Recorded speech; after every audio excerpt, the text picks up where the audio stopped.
Hi, everyone.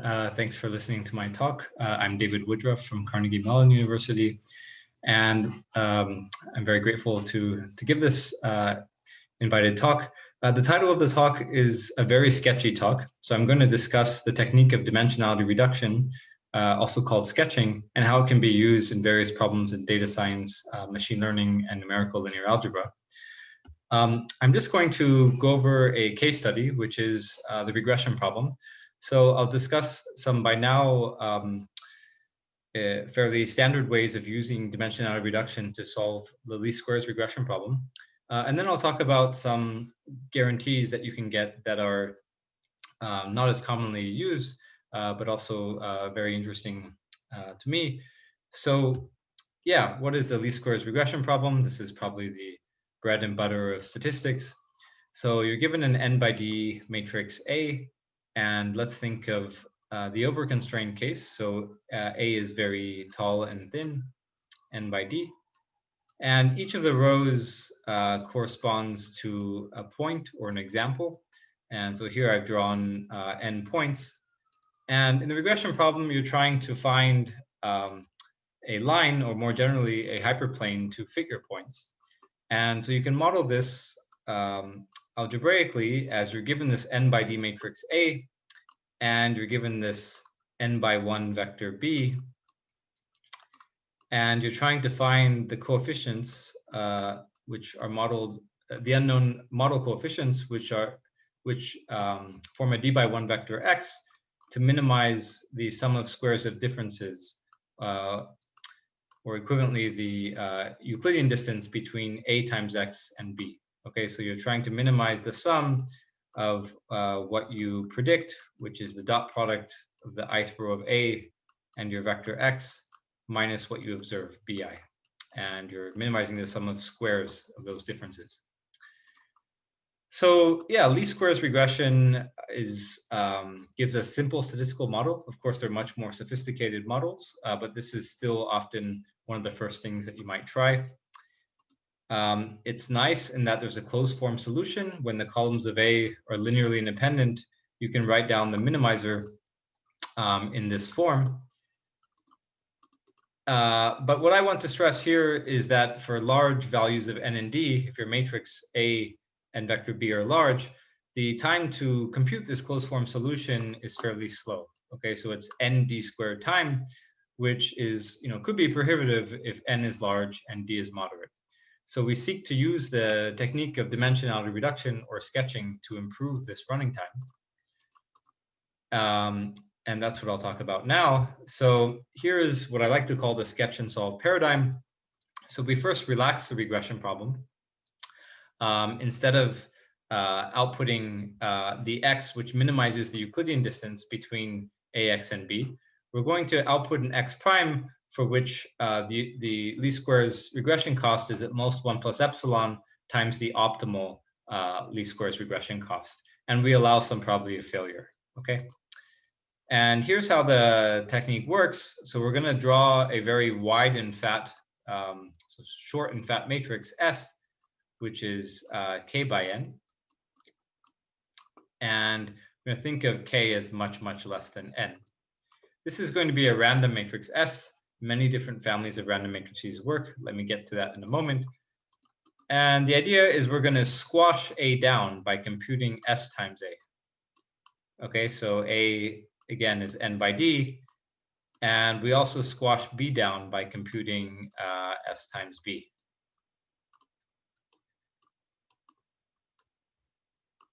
Okay, and now what we set up is this sort of squash regression problem.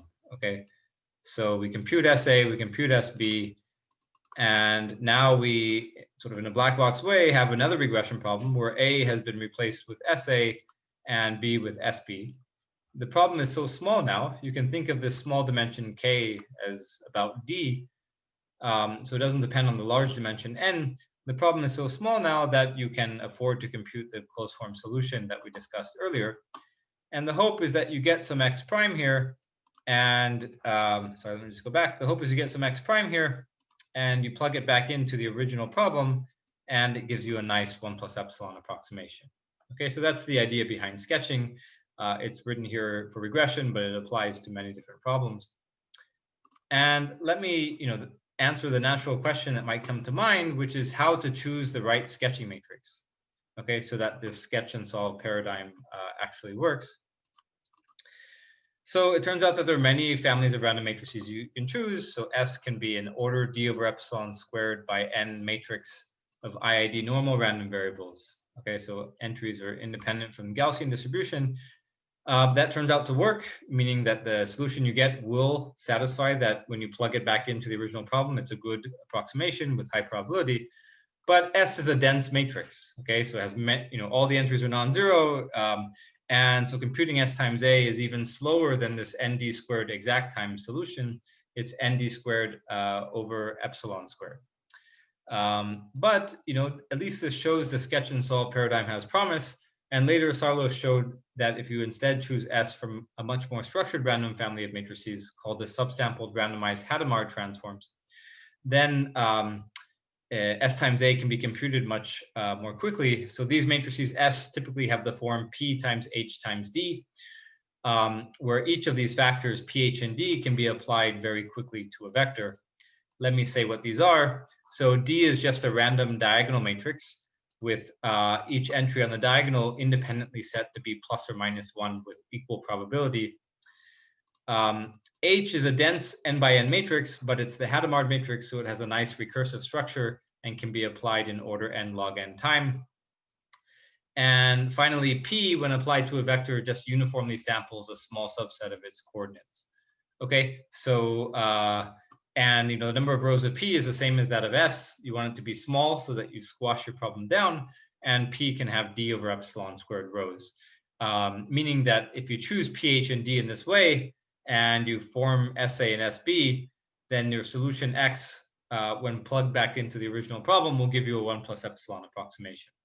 And importantly here, what you have is that S times A can be computed very quickly. So D is a diagonal matrix. Applying it to a vector is order n time, H order n log n time, and P order n time at most. So, for each column of A, it takes order n log n time to apply S, and there are D columns of A, so SA can be computed in ND log n time, and SB in n log n time. And so after having done this, you can then solve this small problem in poly D over epsilon time. And that doesn't depend on n. So overall, for regression, you get ND log n plus poly D over epsilon time. Very fast.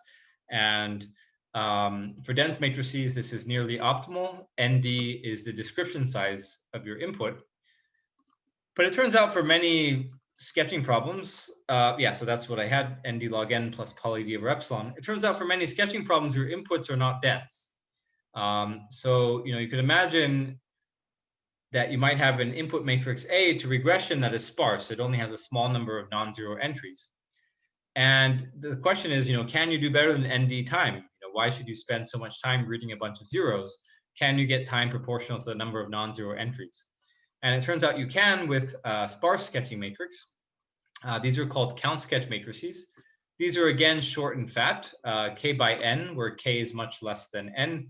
It's a little bit larger than before. It's roughly D squared over epsilon squared, but still independent of this larger dimension N. And the nice thing about S is that it's extremely sparse, okay? It has a single randomly chosen non-zero entry per column. Okay, so here's S, and each column, you choose uniformly at random the location of a non-zero entry, and on that location, you put 1 with probability a half and minus 1 with probability 1/2, independently for the columns. So, when you apply this to a vector, this S times a vector, one way of viewing it is randomly partitioning the coordinates of the vector X into K buckets. Okay, so if this has K rows, it's K by N. Then some of the coordinates of X are going to go here, some are going to go here, and some are going to go here. And this just corresponds to, if I'm applying this to X, this matrix, and I look at the ith coordinate, here's the ith column of S, the non-zero location is here. This is the hash bucket, in this case it's 3. This is the hash bucket that Xi gets mapped to, and in this case it gets scaled by +1. and added to what's in the hash bucket already. Sometimes you could get scaled by -1 and added to that hash bucket. But the important thing is you see that the time to apply S to a vector X only depends on the number of non-zero entries of the vector X. For each non-zero entry, assuming that X is represented, succinctly in terms of its non-zero entries, for each non-zero entry, you scale it by 1 or -1 and add it to the sum in the appropriate hash bucket. And surprisingly, at least to me, that this actually works, meaning if you set K to be d squared over epsilon squared, then the sketch and solve paradigm applies, and you'll get a nice approximation to regression by solving the sketch version. And applying S column by column to A, you can compute S times A in number of non-zero entries, n and z of A time. And there's nice follow-up work of Meng and Mahoney and Nelson Nguyen. In particular, Nelson Nguyen show a trade-off where you can reduce this sketching dimension to smaller than d squared if you increase the number of non-zero entries per column. Yeah, so just combining this with the sketch and solve paradigm gives an n and z of A plus poly d over epsilon overall time algorithm for regression. And this actually is optimal. To get this relative error, you need n and z of A time just to read your input matrix A, all the non-zero entries. And if you're missing one of the entries, it can really change the solution. So that's an optimal algorithm. Now, there might be many other guarantees in regression that you're interested in. Okay, so what we've talked about is a guarantee in objective function value, that your x prime that you output gives you a nice 1 plus epsilon approximation in objective.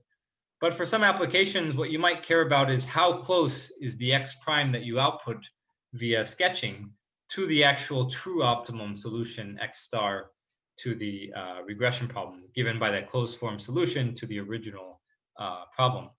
And using this objective function guarantee, you can fairly immediately get a guarantee on the solution quality. The idea really is just to use standard properties, standard inequalities. So you have that this difference, well, it's less than sigma min, the minimum singular value of A squared, times I'm sorry, it's sigma min A squared times this quantity is of course less than applying A to this vector difference, because A shrinks things by at most sigma min and you're squaring everything. And then what you have for least squares regression is you have this Pythagorean theorem, okay, that if I have this subspace A and I have some point B, so the subspace is represented with this line, here's AX, and I'm interested in AX minus B squared. Well, by Pythagorean theorem, what you have is AX minus B squared is equal to, I can first move to the closest point in the subspace, and I get AX star minus B squared. And then I move within the subspace, and I get AX star minus AX 2 norms squared. And so you see that this thing is just equal to AX minus B, AX prime minus B 2 norms squared minus AX star minus B 2 norms squared. And your whole guarantee, now you can plug in your objective function guarantee, just squaring everything and taking the difference. This will give you order epsilon times AX star minus B 2 norms squared. Okay, and dividing through by sigma min squared then gives this guarantee on the solution vector that I claimed. So that's sort of the standard guarantee that you get from the objective function guarantee. But in fact, you can do better. So at least for the subsample randomized Hadamard transform, one thing that we showed is that you can actually show that every single coordinate of x prime is close to the corresponding coordinate of the optimum x star. Meaning that if I were to square both sides, then I get a d here. and if I were to sum this up over all coordinates, then I would, recover this bound. Okay, remember the infinity norm is the max entry of the difference. So the sum of, if I multiply this by d, it upper bounds the sum of squares of differences, and this would go away, and I would recover this guarantee up here. But this is a stronger guarantee. Okay, it says every coordinate is close, and it holds for some sketching matrices like subsample randomized Hadamard, but not others. Okay, so that's how you can get a good guarantee on the objective function value. Another thing that you might be interested in is the algorithms I've described so far. They have a polynomial dependence in the accuracy parameter epsilon, but you might be interested in a very high precision application where you want a log dependence on 1 over epsilon. And you can use sketching in a somewhat different way by combining it with gradient descent to achieve a log 1 over epsilon dependence. The way you do it is you choose your sketching matrix S, where you set the parameter epsilon to be a half or some other fixed constant. Let me call it epsilon 0. And you do the sketch and solve paradigm that we just discussed, and you get a solution x prime, above. And let me call that x0 because that's going to be your initial starting point for a gradient descent, an iterative algorithm. So you do that, and in parallel, what you do is you take SA, which you've already computed, where S might be a count sketch matrix, and you compute a QR factorization.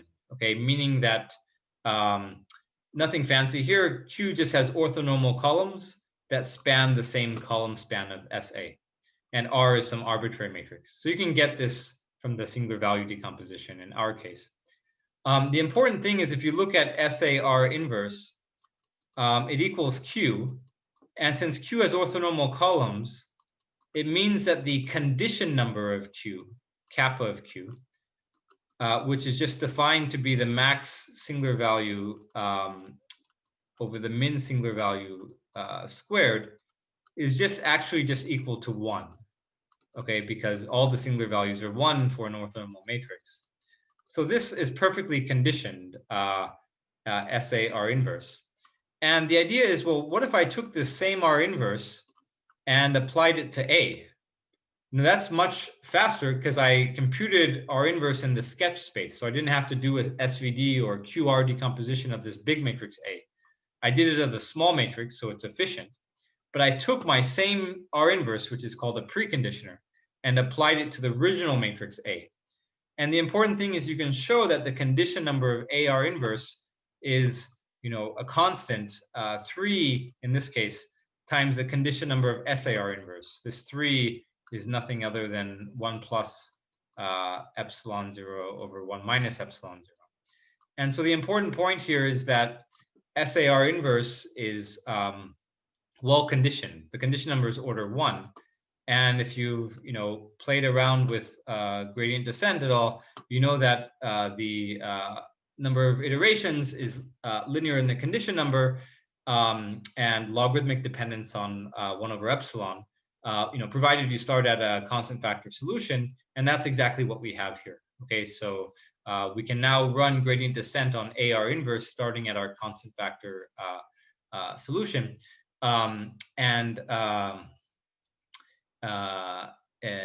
Yeah, so like the point that I want to make here is that one other point I want to make is you never have to compute AR inverse, right? This is an iterative method. So you always compute your current iterate times R inverse times A and so on.